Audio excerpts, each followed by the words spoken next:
नमस्कार दर्शकों, आज हम आपको बताने वाले हैं सप्लीमेंट के बारे में। बिकॉज हर एक को ये है, पीछे हमने डाइट बता दी, नेचुरल बता दी, लोग बड़े खुश हुए। अभी हम supplement, how to use the supplement, और कौन सा सप्लीमेंट कैसे यूज़ करना है और कितनी बार दिन में लेना है। क्योंकि ये बड़ा मिसकंसेप्शन है। मैंने बड़े बड़े लोगों को देखा कि वो प्रोटीन का डब्बा बैग में ही रखते हैं, होते कुछ नहीं, पर उन्होंने ये देना कि उनको कुछ बोलो रोटी खा लो, नहीं जी मैं प्रोटीन पी रहा हूँ। प्रोटीन सारा दिन अमीनो पीते रहेंगे। एक कंपनी वालों से भी मिले थे, उनको जब भी बोलो वो पानी की जगह अमीनो ही पीते हैं। तो भाई कोई बॉडी शॉडी भी दिखेगी क्या, कोई कब्जा भी दिखेगा। अमीनो तो पी लिया, प्रोटीन भी। कितनी बार उसका यूटिलाइजेशन है, कितनी बार उसको पीना है, उसका काम क्या है बॉडी में और वो क्या करता है, ये सब हम आपको आज मुकेश जी को साथ लेके मैं बताऊँगा। क्योंकि एक बड़े चैंपियन बताते हैं तो बात और होती है, मैं तो चलो। लेकिन आपको कितनी बारी प्रोटीन लेना है, प्री वर्कआउट का क्या काम है, बीसीए का क्या काम है, ग्लूटामाइन का क्या काम है, क्रिएटिन कब लेना है, कार्ब्स कब लोड करने हैं, ये बातें आप सबको एक चैंपियन बताने। क्योंकि हर कोई बच्चा इतने डब्बे ले आता है, उसको यूज़ ही नहीं पता। वो दुकानदार को बोलता है जी बढ़िया चीज़ दो, बढ़िया चीज़ दो। वो दुकानदार कहता है ये ले लो, नहीं और बढ़िया, एक डब्बा और ले लो, और बढ़िया दो। दुकान की तो दुकान बिक गई भाई, उसके तुम्हारी जेब खाली होगी और तुम्हारा बना कुछ भी नहीं। तो how to use the supplements, that is very important. इस बात को आप अभी मुकेश जी, पहले तो सबसे ज़रूरी बात ये बेटे बतानी है कि हम प्रोटीन कितनी बारी लेते हैं। बता भाई, बताओ बेटा। प्रोटीन मैं तो आफ्टर ट्रेनिंग, अगर एक बार ट्रेनिंग की तो एक बार, 2 टाइम ट्रेनिंग की 2 बार। हाँ, बाकी तो कोई ये तो नहीं कि ब्रेकफास्ट भी, दोपहर भी, रात भी? नहीं, रात में तो लोग लेते हैं, रात में सोते टाइम कैसे प्रोटीन ले लिया, मैंने तो आज तक किया नहीं। आपने नहीं मैं लेता हूँ उसी में। इसका यूटिलाइज भी यही है, आफ्टर ट्रेनिंग ही है जी बिल्कुल। क्योंकि ये ग्रोथ हार्मोन आपकी बॉडी रिलीज करती है। जब उस टाइम आप अच्छा इनटेक जो प्रोटीन करते हो, अच्छा प्रोटीन लेते हो, तो वो जो प्रोटीन है 80%, 60-70% आपके मसल में जाता है। और जो दिन में आप प्रोटीन खाते हो वो 50-50 टमी में चला जाता है और मसल में जाता है। इसलिए जब आप आफ्टर ट्रेनिंग करते हो, हार्मोन्स जब रिलीज़ करती है बॉडी, तो उसी टाइम आप प्रोटीन लेते हो तो उसका इफेक्ट दुगना हो जाता है। बस प्रोटीन का तो ये रोल है। अच्छा, प्री वर्कआउट का बोलो।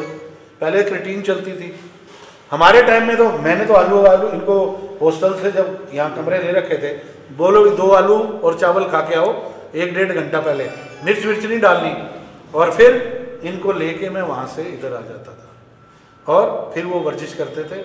लेकिन फिर क्रिएटिन आ गई, उसको ग्लूकोज में डाल के लेने लग गए। आजकल प्री वर्कआउट बताओ जी। मैं तो प्री वर्कआउट बताया था, मैं पी के घूम गया था इंग्लैंड में, मेरे को प्यास लगी थी, मैंने कहा प्री वर्कआउट पा ले, मेरे तो घूम गया मैं। तो आप बताओ ज़रा प्री वर्कआउट का क्या था? वर्कआउट से पहले वैसे अगर देखा जाए तो बेस्ट सोर्स जो क्रिएटिन ही होता है मसल को एनर्जी देने के लिए। लेकिन उसके साथ अगर आपको ये है कि थोड़ा माइंड को बूस्ट करना है, एनर्जेटिक करना, तो उसके लिए प्री वर्कआउट यूज़ कर लेते हैं। लेकिन वो मैं नहीं समझता रेगुलर यूज़ करना चाहिए। जिस दिन आपकी बहुत इंटेंस ट्रेनिंग है उस दिन ले लिया, जिस दिन कम ट्रेनिंग है या जो पार्ट आप इजीली कर सकते हो उसमें छोड़ दिया। अच्छा, एक ये भी बात बीच में चला दें हम भी कि कितने दिन तक लगातार प्रोटीन और कितने दिन तक लगातार क्रिएटिन हम, क्योंकि मैंने बच्चे देखा है सालों साल मेरा प्रोटीन खत्म हो गया, वर्जिश नहीं कर रहा, मेरा प्रोटीन खत्म हो गया। मेरा प्रोटीन खत्म, आप बताओ इनको। क्रिएटिन 10 से 12 हफ्ते के बाद एक बार ब्रेक करना चाहिए, शारीरिक का उसमें बिल्कुल जरूरी है। प्रोटीन तो ये है कि आप इजीली अफोर्ड कर सकते हैं तो ठीक है, नहीं तो उसमें भी ब्रेक करना जरूरी है, डाइट ज़्यादा मैटर करती है। और हमने जब शुरू किया, मैं शुरू में आपको बोलूँगा जो छोटे बच्चे हैं ना, यंग जनरेशन, वो उसको मैं बोलूँगा कि वो कॉम्प्लान से शुरू करें। ऐसा बच्चा जैसे इधर ये बच्चा जो है इसको कॉम्प्लान से शुरू करें, उससे प्रोटीन दिन में 2 या 3 बार पी लें, शेक बना के केला चीकू, और एक सेरेलैक आता है बच्चों का छोटा सा, उसमें भी कार्ब्स होते हैं, वो जैसे बच्चों को खिलाते हैं ना कटोरी में, वो ये दिन में 2 बार खा ले तभी तगड़ा हो जाएगा ना जी बिल्कुल। है पैसा भी नहीं होगा, पैसा भी नहीं खर्चे आएगा, ठीक है जी। हाँ अच्छा, आगे अब बताओ BCA का क्या काम है? BCA branch chain amino acid है, जो इसमें 3 अमीनो एसिड्स होते हैं जो आपकी ट्रेनिंग को रिकवर करने के लिए सबसे ज़्यादा हमारी बॉडी की जरूरत होती है। हाँ। तो या तो आप वर्कआउट से 15 से 20 मिनट पहले ले लें इसको, या वर्कआउट के बीच में, अगर आपका लंबा वर्कआउट है तो बीच में ले लिया, कम टाइम का वर्कआउट है तो पहले ले सकते हैं। हाँ हाँ जी। और वैसे लोग बोलते हैं कि मसल रिकवरी के लिए ग्लूकोज टैंग लेते हैं, हम तो नींबू पानी चीनी नमक डाल के बच्चे को दे देते थे। गर्मी में पसीना जाता क्योंकि एयर कंडीशन नहीं है हमारा जी, पसीना जाता जो एनर्जी लूज होती है वो साथ साथ रिकवर हो जाती है। अमेरिका वगैरह में दूसरी जगहों पे एडवांस है, वो आपके जो स्वेटिंग होती है उसका सैंपल लेके टेस्ट कर लेते हैं कि बॉडी क्या ज़्यादा लूज करती है ड्यूरिंग ट्रेनिंग। तो हमारे पास बेस्ट सोर्स क्या है? नमक, नींबू, चीनी और पानी, ये हम साथ साथ पिए तो बढ़िया है। अगर थोड़े पैसे हैं तो ग्लूकोज ले ले, क्यों जी, यही बात है ना। हाँ बस ये कर सकते हैं। अच्छा ये बताओ ग्लूटामाइन का क्या सोर्स क्या है, ये बताइए। ग्लूटामाइन अगर तो या तो ट्रेनिंग के तुरंत बाद या बेस्ट सोने से 1 घंटा पहले इसको लें तो स्लीप, मतलब डीप स्लीप में चले जाते हो आप, अच्छी रिकवरी हो जाती है। हाँ हाँ वैसे ये आपके मैं समझता हूँ प्रोटीन से ही बेटर सोर्स है, बहुत रिकवरी करिए। कभी पैसे कम होते हैं तो हम क्या करते हैं, बच्चे को प्री वर्कआउट में तो क्रिएटिन दे देते हैं और बाकी ग्लूटामाइन दे के उसकी रिकवरी करा देते हैं, क्योंकि पैसे नहीं है तो कुछ तो गुजारा करना पड़ेगा ना। साइकोलॉजिकल है कि मैं डब्बा खा रहा हूँ, ये ऐसे भी कर सकते हो आप अगर प्रोटीन थोड़ा महंगा आता है। और इन सप्लीमेंट्स के बारे में एक बात और बता दूँ, यू शुड बी श्योर कि ये डुप्लीकेट नहीं है ना। डुप्लीकेट होंगे तो आपके कितने ही बच्चे हैं हमारे पास जिनके लीवर ख़राब हो गए, जिनके इंटेस्टाइन ख़राब हो गए, जिनको हार्ट की प्रॉब्लम। मैंने ऐसे भी बच्चे को जानता हूँ ड्रग्स के मामले में, ऐसे बच्चों को जानता हूँ जिनका सिस्टम इतना वीक हो गया है कि पेशाब रात को निकल जाता है बिस्तर में। मैंने बच्चे देखे, क्योंकि मैं इंटरनेशनल टूर पे गया और मैंने देखा कि सुबह पेशाब निकला हुआ है।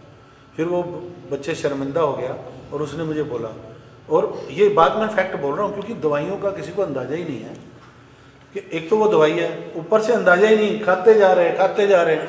कुछ मेरे पास एक 94 में कैंप लगा था वर्ल्ड चैम्पियनशिप का, तो बच्चे रोज जिद करने लगे, हमारी बड़ी खुराक है, उनकी बदन से दवाइयों की बदबू आती थी।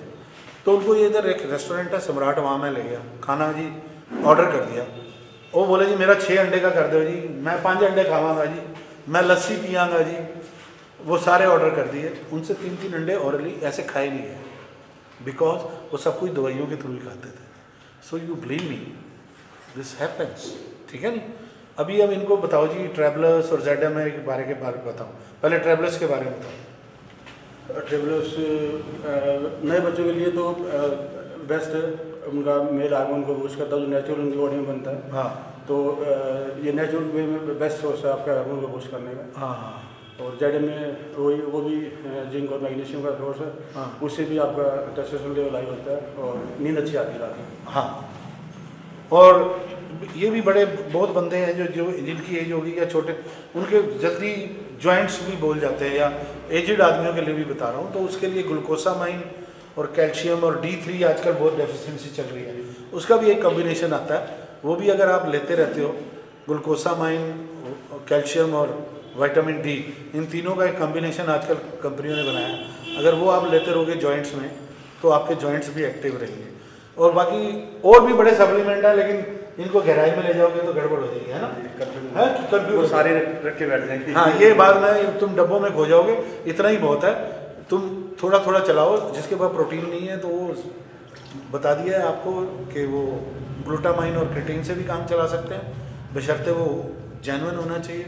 BCA है तो ठीक है, नहीं है तो आप नींबू पानी चीनी ले लो।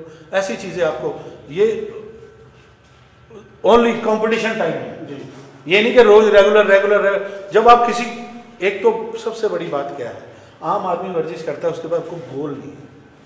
आप ये गोल रखो 8 वीक्स 10 वीक 12 वीक्स कि इसके बाद मैंने यहाँ जाना है, वो विदाउट गोल ही करे जा रहे हैं। अच्छा, फिर जो भी बच्चा मेरे पास गैप के बाद आता है वो यही बोलता है, गुरुजी ये करो। वर्जिश कैसे करूँ जी, कोई प्रोटीन वगैरह तो है नहीं। इसका मतलब जब तक प्रोटीन नहीं होगा, जो पहले बॉडी बिल्डर थे आज से 15-20 साल पहले, उन्होंने बॉडी बिल्डिंग नहीं किया, किसी ने फिजिक नहीं बनाया। अब हर एक की यही शर्त है कि जब तक प्रोटीन नहीं होगा वर्जिश नहीं शुरू करूँगा। अब जिसके पेरेंट्स 10,000 12,000 रुपये पिताजी तनख्वाह लेते हैं, 7,000 का वो प्रोटीन ले लेगा, तो भाई वो जाएगा कहाँ? तो इसलिए हाथ जोड़ के प्रार्थना है, आपको सही यूटिलाइजेशन ऑफ प्रोटीन्स और इसके बारे में हमने बताया, आगे भी बताते रहेंगे, अभी एडवांस में भी जाएंगे कि जब आप मस्कुलर होने के लिए जाते हो तो उसका कैसे होगा, उसका नेक्स्ट एपिसोड होगा, उसके नेक्स्ट एपिसोड में बताएंगे। और आपकी डाइट भी क्या है, थोड़ा डाइट के बारे में बता दो, जब गेन हम कर रहे हैं तो इनको बता ही दो। वैसे तो आप बताओ। वैसे तो गुरुजी ने बताया ये डाइट गेन करते हैं, मसलमान गेन करना तो कार्बोहाइड्रेट थोड़ा सा ज़्यादा रखेंगे और नेचुरल सोर्सेज से प्रोटीन लेना है ज़्यादा से ज़्यादा। हाँ, साथ में थोड़ा हेल्दी फैट्स, उसके लिए ड्राई फ्रूट है, आप ऑलिव ऑयल या फ्लेक्सीड ऑयल यूज़ कर सकते हो। सरसों का तेल बहुत अच्छा है, जो हमें 10 से 15% कैलोरीज फैट से चाहिए होती है वही से पूरी हो जाएगी, लेकिन कार्बोहाइड्रेट उसमें बस ज़्यादा, पोटैटोज भी, राइस भी है, राइस। अच्छा ये बताओ, ये चिकन के बारे में बड़ा मिसकंसेप्शन है, वो जिसको देखता हूँ वो चिकन का डब्बा लिए ही घूमता रहता है, वो सब मुझे लगता है सारा पोल्ट्री फार्म वही खा जाएगा, वो होता कुछ नहीं। चिकन दिन में 2 बार 200 ग्राम होता है, 2 बार काफ़ी, और वही है प्रोटीन भी हम नेचुरल जो लेते हैं उसमें वैरायटी होना चाहिए। कभी सोयाबीन थोड़ा सा ले लिया, कभी फिश ले लिया, एग वाइट्स ले लिया, हाँ, और काले चने और मूंग वो भी हाई प्रोटीन है। अच्छा, अब ये अंडों की बड़ी बात है। अंडों के बारे में मैंने ये देखा कि बॉडी बिल्डर कहता है जी 25 से 30 अंडे। एक बार ऐसे मेरे घर में भी हुआ, क्योंकि मुकेश जब यंग था तब मेरे ख्याल मिस्टर इंडिया शायद नहीं बना था, हम लोग नीचे थे, तो ये घर में मैं काम चला गया, मेरे घर में एक सर्वेंट था, मैंने बोला भैया जब मांगेंगे जो मांगे उनको बना के देना। तो ये ऊपर वाले कमरे से नीचे सोया हुआ था, तो रहते तो हम इकट्ठे ही थे हॉस्टल में, तो हम नीचे सोए हुए थे, तो मैं काम से चला गया। इसने मेरे नेपाली को बोला कि अंडे दे दो। अब अंडे तो हम तो 2 ही आमलेट 2 का ही खाते थे भाई, 1 का खा लिया। उसने बोला भैया अंडे, उसने बोला भैया ऐसे कर तू, भैया क्या कितने बनाओ? उन्होंने बोला तगड़ा बंदा पूछ लेता हूँ, 2 आमलेट बना दो। इसने बोला 25 अंडे उबाल दे। वो जी इतनी तेज भागा और जाके दुकान से मुझे फ़ोन करने लग गया, भैया 25 अंडे मांग रहे हैं। वो मैं कहा यार 25 दे दे भाई तू, क्योंकि हम दुकान से 25 अंडे तो ये उस टाइम मुकेश को भी समझ नहीं थी, ठीक है नहीं। तो अभी अंडे तो दिन में 5-5 या 4-4 2 बार ही बहुत है, 10-12 अंडे बहुत है, अगर अच्छी वर्जिश करता है, अच्छी वर्जिश। ये नहीं कि अंडे खा के बैठ जाएगा, हैं, ये नहीं कि अंडे खा के बैठ जाएगा तो पोल्ट्री फार्म तू पैदा करो, ऐसे नहीं हो सकता। वो मुर्गियाँ तो मुर्गियाँ ही रहेगी। अंडे भैया अब मैंने देखा है अंडे, और एक आध येलो भी खाना है, ये भी बात समझ लेना, येलो भी एक लेना। तो इसलिए आज का हमने ये बात की। अच्छा ये एक और बात बताओ, ये बहुत ज़रूरी है भाई, मतलब ये दिन में कितनी बार आइसक्रीम खानी चाहिए? वो जरूरी है। देखो इनसे पूछना अगर अच्छी आइसक्रीम खानी है, अच्छा कौन सा टेस्ट बढ़िया होता है ये भी बताओ ना। ब्लैक करंट खानी है, अच्छा गाजर पाक कभी नहीं दिखाना, गाजर पाक के भी बहुत शौकीन है भाई।